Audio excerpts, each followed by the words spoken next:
Hey everyone, I hope you're all doing well and welcome back to Theonopolis. So today we will be building the buildings that will connect the farmlands and the river rapids together. But first off, we kinda finished the station building. I'm saying kinda because by now it's just become a building that just keeps on growing. Like every time I start the game up, I'm just looking at a different angle of the building and then I'm like, an extension to this side of the building could look nice, and then yeah, we end up with, let's say, 5 extra towers. Just before you think I'm serious, no, we don't end up with 5 extra towers. Only off screen I've just built up one tower a little bit higher, a little bit bigger. Yeah, I really have something with towers, don't I? But anyway, back to what we're actually building, because that tower thing is going to be off screen. But yeah, it's an extension. As I said before, like, this building just keeps on growing. But I wanted this extension first of all just because it then better hugs the ride, and I've said in the previous video already, like, I wanted the station to be in somewhat better connection to the ride, that it would actually have like an impact. And well, this building or this extension did have an impact, or at least the boats kept crashing into the building. So I had to off screen change it a little bit, or at least rotate it and move it a little bit so that the boats wouldn't actually like bash into it. But the first idea I actually had for this area with the balcony to the right side of it was to actually make it like accessible to the guests, but yeah, the area is a bit too small and the pathing system in Planetcoaster is a bit too much made by just the devil himself, so that didn't really work out well. So yeah, and with like accessible to the guests, I actually wanted to have like some trigger work so that it would look like the guests would maybe like press some buttons and then the riders of the ride would like get splashed in this area. Like I wanted to do that, but of course it doesn't really work that way, because if I'm correct, like, no outside trigger work will like really nicely sync up with the ride. So yeah, then it would just be random trigger work. So yeah, and I also don't really like triggers. Yeah, I just like static buildings. However, the building that we are going to build today, I actually wanted it to move, but it wouldn't. But anyway, this building or extension also serves another purpose, because I wanted to, storytelling wise, have more layers to this mansion. I'm not going to call it the palace because, well, it's actually sort of like an in-between, I would say. But anyway, I wanted there to be more layers so that there's like, you know, the fancy and very decorative entrance, and then you have like the backside of the building, which is like rough stone, rough plaster, and just not as detailed, not as, well, clad in marble. Like, there's some tiny pieces of marble in this side, but it's mostly just to make the whole building a little bit cohesive. So this extension will probably be either like servants' quarters or the kitchen.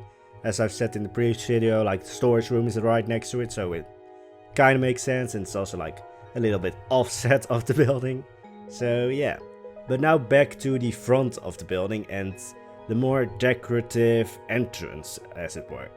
So again, I wanted a little bit more, like, storytelling wise, more layers to the building, so the lower pillars or lower columns are actually not complete marble.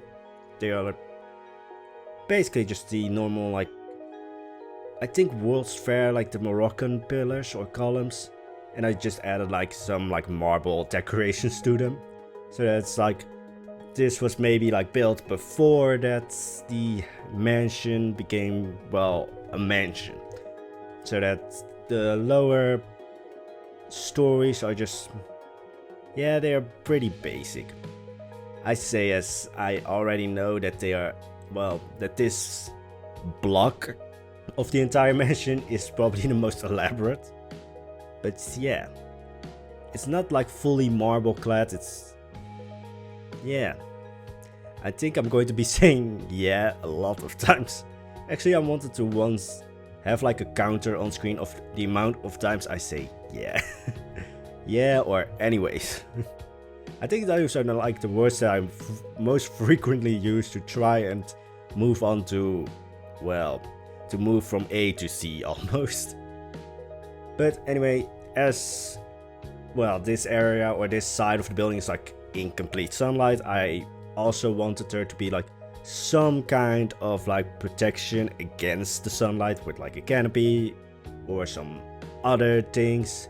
And this is really what goes into like this side is like the most busy side because it's just a really big amount of wood. Also on the lower story there is like some wood beams sticking out, which most likely would help up the floor of that story. So yeah, it's in a way very like not very decorative, but in a way also is, but not in like, oh, this needs to look fancy. It's actually like, oh, this needs to be like functional.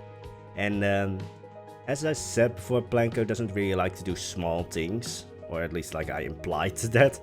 And yeah, I mean, think about it, like for me at least, the standard wall pieces are like 4 meters high. I don't think you'll find those in most homes. Like most homes don't have stories of 4 meters high unless you live in a land of giants. Which might be true for me. Anyway, so basically the wooden beams are really what make this site really busy. And then on the upper story, I wanted it to be actually a little bit fancier, a little bit more decorative, which includes like full marble pillars. So when you think about it, this story was probably like built at a later stage, maybe at a later generation or something. Like, yeah, I wanted to just have layers to the building, except for that it doesn't really, how do I say this properly? Yeah, it's just a static building there.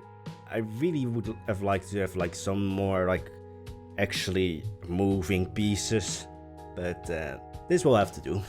Anyway, because I wanted a little bit of symmetry, I basically just took the entire wall, deleted every piece that I didn't want, and then also like fixed it so that it would fit on the other sides of the building, so that there's like no windows that are cut off and such.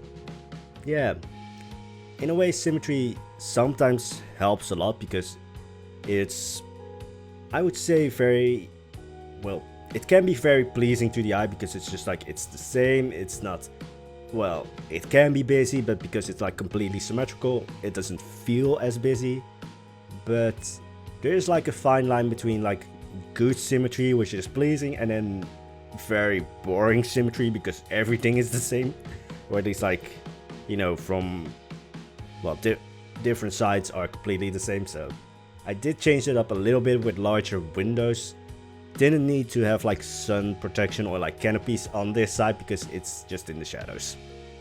But now back to what we're actually, well, what actually would connect the farmlands to the river rapids, which are windmills. And I have to be honest here, I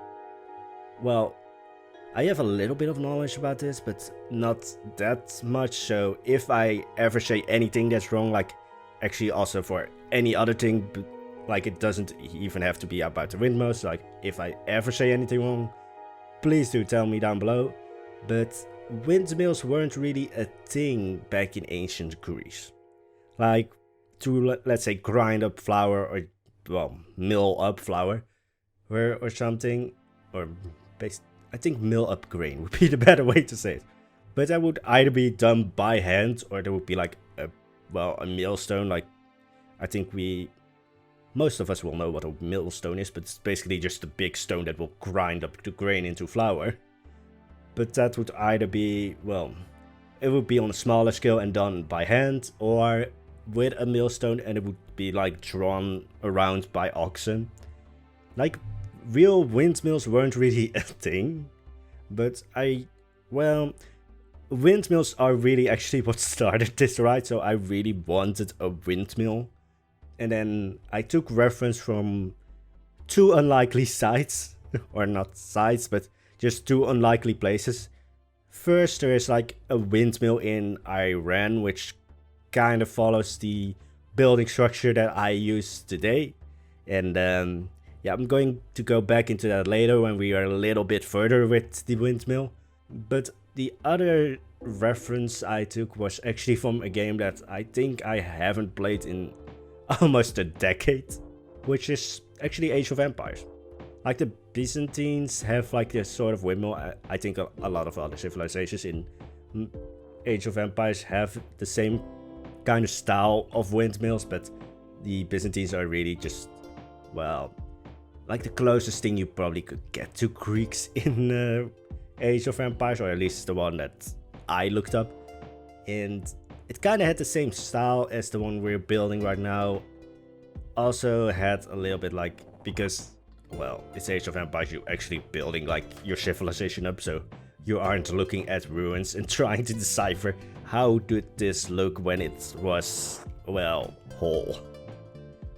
But quick to note, yeah, what we're building right now is huge. I actually go back and make it a little bit smaller because it's, well, this is like the ground floor, and yeah. The upper, well, the blades of the windmill aren't really that huge to actually make a building, which would be, I think, 16 meters broad or in diameter. Like, the blades wouldn't be able to make that a proper building, or at least proper in my way in that it fits correctly.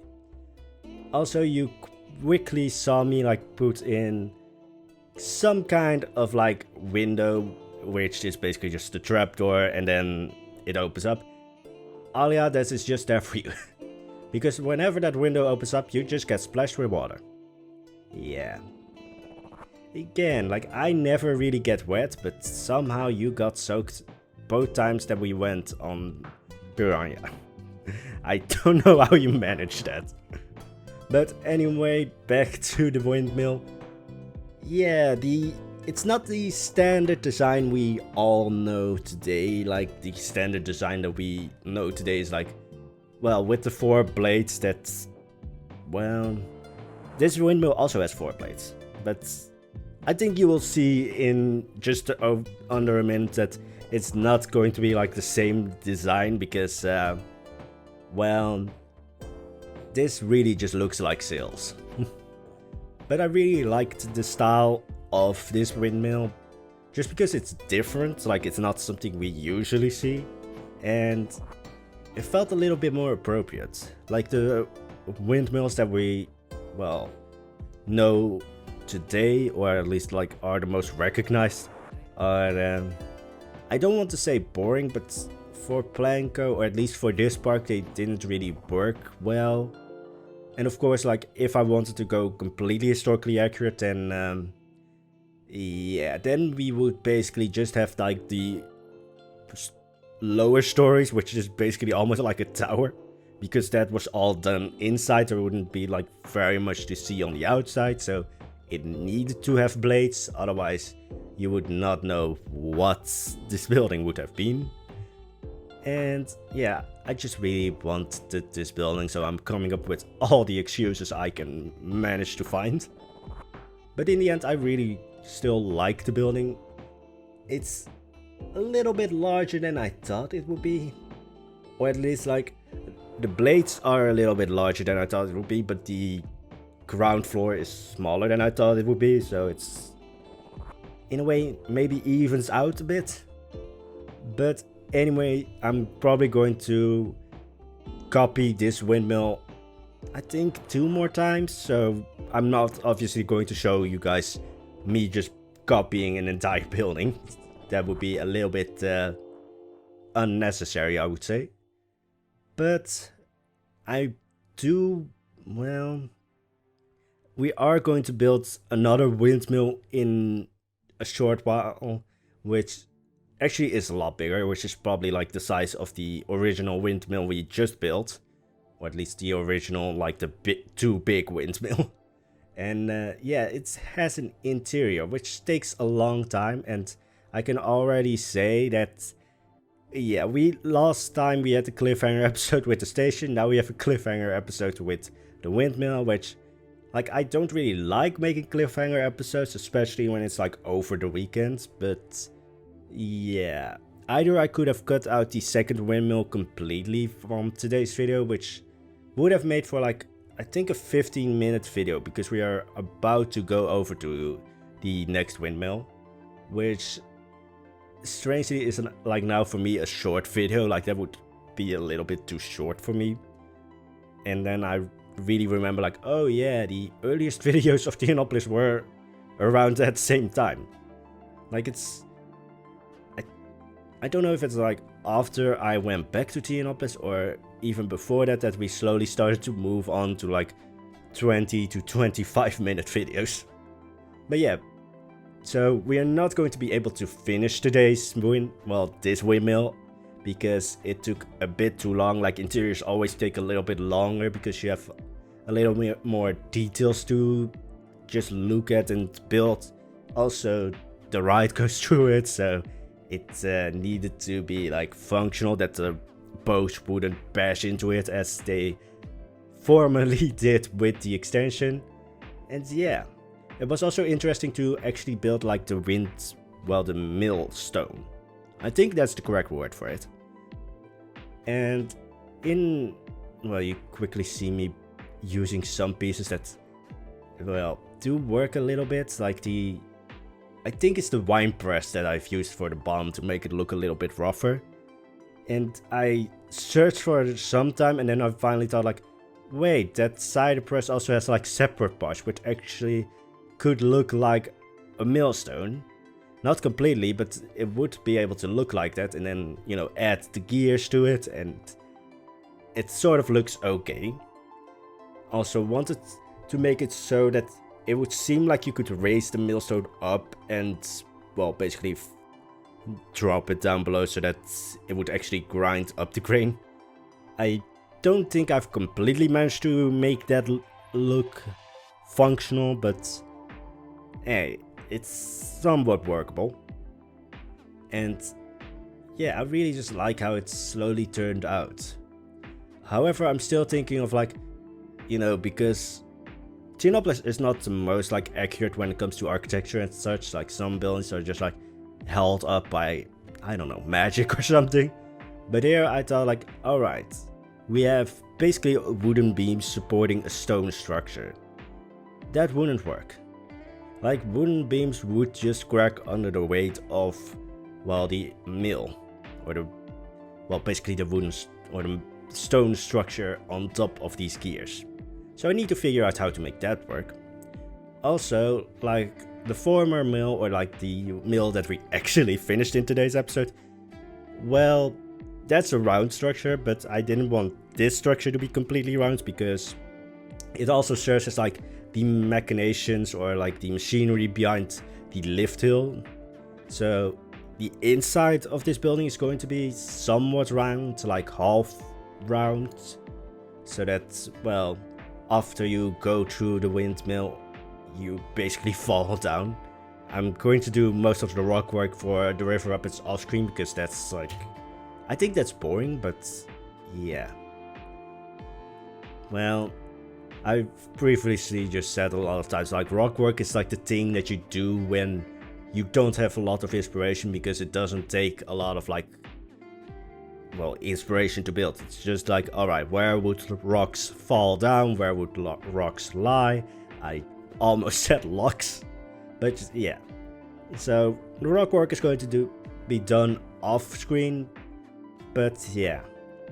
Again, we're not going to properly finish the windmill, and I'm not completely angry about it, but I'm a little bit peeved about it because, I don't post in the weekends, so yeah, you're going to have to wait until Wednesday for this windmill to be finished.